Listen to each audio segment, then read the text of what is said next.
peux y aller. Non, mais elle a été capsulée à la main, je peux te dire que... Attends, faut juste que je regarde. Ça fait pas.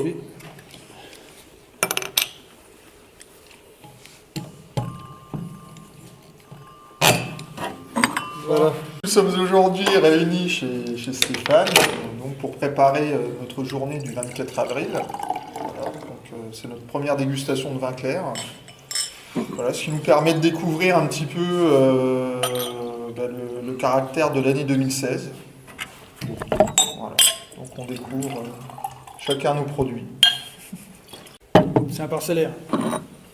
Donc c'est un pur fondant de 2016, parcellaire à côté de toi au Corrette.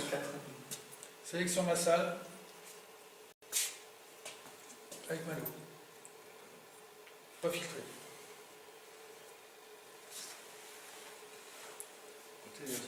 Pas décoloré. Malo fait.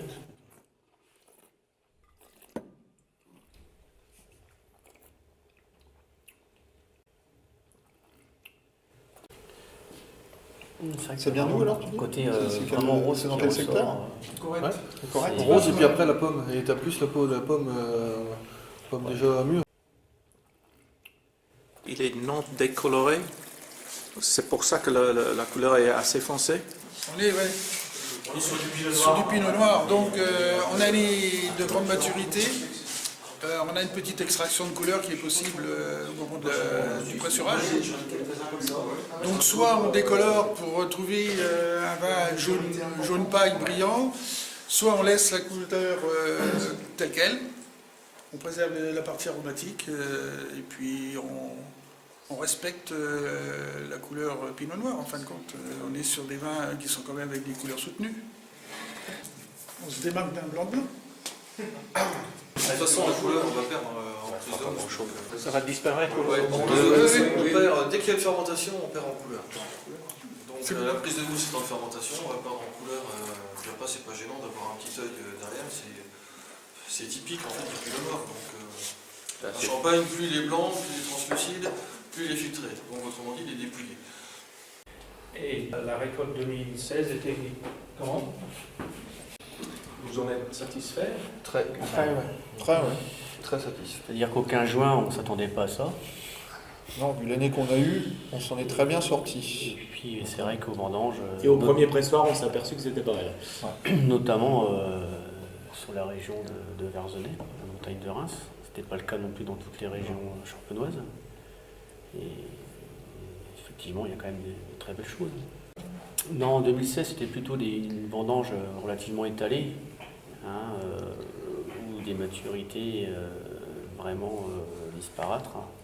Donc voilà, c'était une vendange, on va dire, sur 10-15 jours même, enfin pour ma part. Mais il fallait être patient. Mais voilà.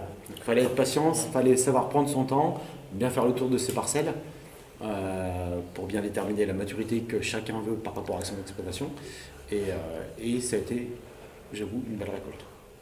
L'année 2016, en fait, c'était une vendange de vignerons. C'est pas plus compliqué, les vignerons, dans le sens où il fallait suivre les parcelles. Ceux qui font tout, qui veulent tout rentrer en 4 jours, ils ont eu des surprises. Et nous, avec l'effet climatique, on bénéficie quand même d'une hydrométrie satisfaisante, parce que par rapport aux autres, on a 100 mm en moins, et ça se ressent encore cette année sur les vins. Il fait un peu plus froid, on a moins d'eau, et donc on a plus de maturité. Et ça s'est bien ressenti cette année, mais il fallait suivre après, parcelle par parcelle. C'était la clé de cette année, la clé du succès de cette année, c'était ça. Le suivi des parcelles. Et la patience. Et pas être pressé Et la à pouvoir les vendanger. La patience. Allez, mousquetaire. Allez, À la 2016. Et rendez-vous au 24. rendez-vous au 24 avril. Au 24 avril. Voilà. Et vous verrez, c'est plein de surprises. Vive le Verzenay, vive